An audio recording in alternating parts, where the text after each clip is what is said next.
So right now in this section, I'm going to be working on the figure. The previous recording, I did one of the tendrils.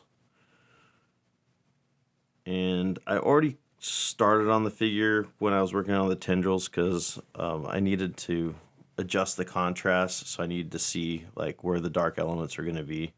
But in this video, I'm going to finish the rest of the figure, work a little bit more on the face. Even after I'm done with the figure, eventually at the end of the rendering, I'm going to have to go back and make adjustments, but it's too hard to know what to make an adjustment on until everything else is finished. I'll make another video when I start making the adjustments with the background. So I'm hoping I can get to that within a day or two.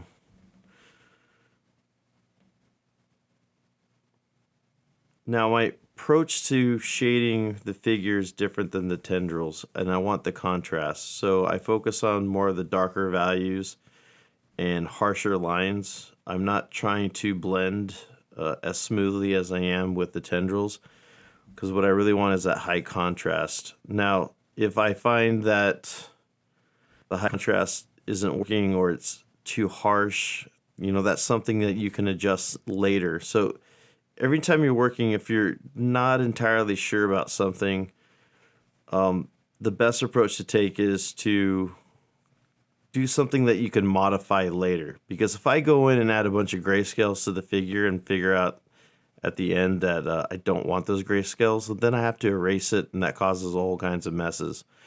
So you always, if you're unsure, you always want to leave yourself at a point where you can, build up to something else at a later date. So right now, I'm basically just putting in the harsh light, which creates the crisper shadows. And even the shadows I'll be softening up.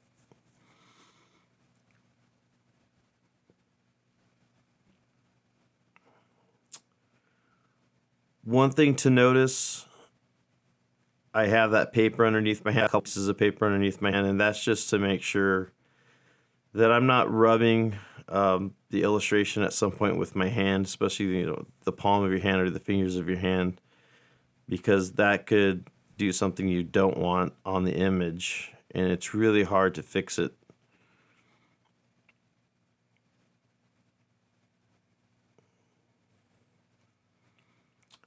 Just as a reminder, I'm using household items for this outside of my pencil. So I made that blending stub out of a half sheet of paper. I'm using cotton balls. I'm using tissue paper. I'm using Q-tips. Basically, I'm doing that because we are in remote learning, and I want to limit myself to materials that students will have. So I don't want to break out my blending stump and my lifting and stuff like that. The kneaded eraser.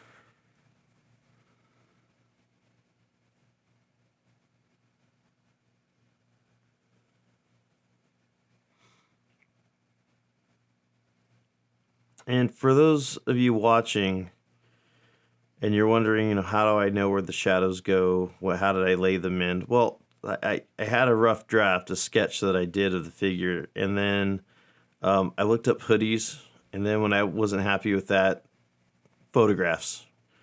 So find the lighting you want, then take a photograph underneath that lighting, and that gives you your shadows, it gives you your wrinkles. I could do something basic and similar right out of my head because I have an understanding of lights and folds, but the detail that you're going to get from referencing is going to be completely different than just trying to figure it out off the top of your head and guess where the light's going to be hitting and how the folds are going to happen. So it's important that you know that there is reference. A reference photo was taken specifically for this pose.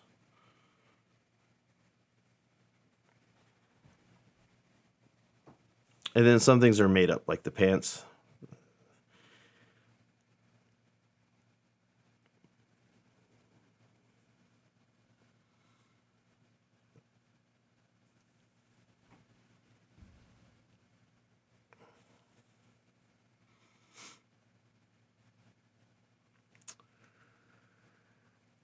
I also would like to remind you, you're gonna notice my hand changes position on the pencil time to time.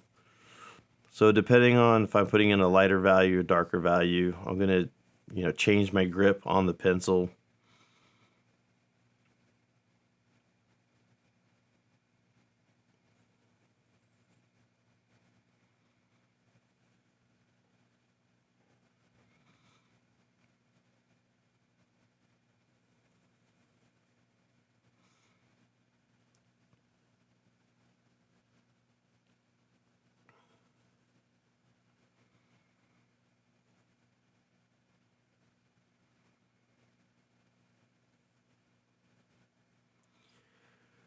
So notice how rough the pencils are. This is before I go in and smooth them out. And there is a couple of tricks. One, the more often you go over with graphite, the smoother it's going to get. But you see there, I was using a Q-tip to really get those marks smoothed out. And I'm doing that for the purpose of this illustration. Normally I'm not smearing or smudging with anything. But for this type of illustration, for the purpose of what I'm doing, you have to.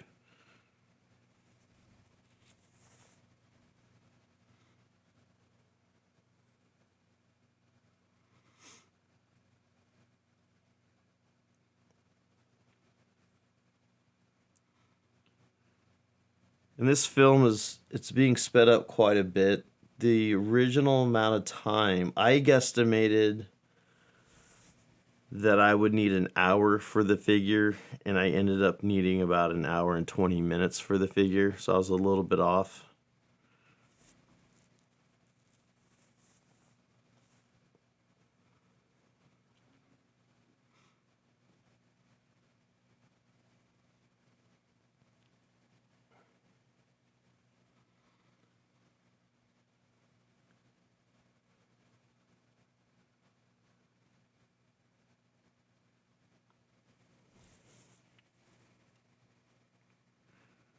Now this is going to be a good thing to look at. So the leg on the left hand side is already been smudged out, and I'm going to start filling in the pencils on the right hand side, and you'll be able to tell the difference between the right and the left because the right's going to be much harsher until I smooth it out.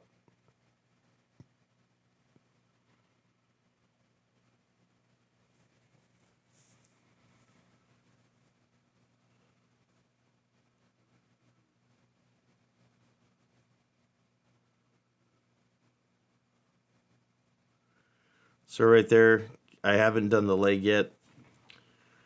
You can see that the right side of the then the left side has been fully blended. There was a couple harsh tones in here that I went in afterwards and smoothed up. So in the video, after I did the video, I went back and I looked at the right sleeve that I'm working on right now, and I noticed a lot of my edges were way too hard. So today I went in and smoothed some of those out, but you're not going to see those until the next video. And I mentioned this in class. When you're working on something, you don't always see things like inconsistencies or what you might consider an error or mistake. Other people might not notice it, but you're the one who's been working on it. And once you have a day or two pass by, you're emotionally attached to it, and you can start seeing it. Now, one of the things that I've noticed is when I show this in class and I'm looking at it on my computer, all of the things that I don't like stick out, right? They're very glaring to me because I know, I know what the last thing was that I worked on. I know how the effects that I want. So it's been nice to show this in class and have it up on the computer because I can catch a lot of things quicker. So like normally a couple of days would have to pass by, but in this case, I'm usually catching things that I don't like the day after. And one of those things were the very harsh lines on that right arm and in the lower part of the hoodie, so the lower right hand part. where that pocket is. I saw that up today. Also worked on the face a little bit more.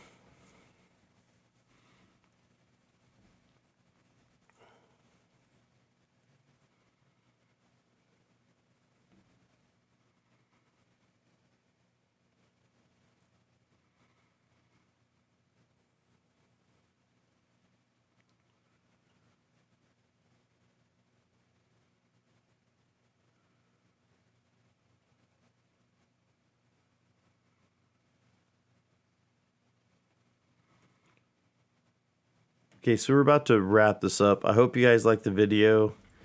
The next video, all the tendrils should be done. The figure should be done. And what I'll be doing is working again into those tones in the background, adding my darker values, bringing out my lighter values. And at that point, you'll see a lot of the work that's been at the end of this video.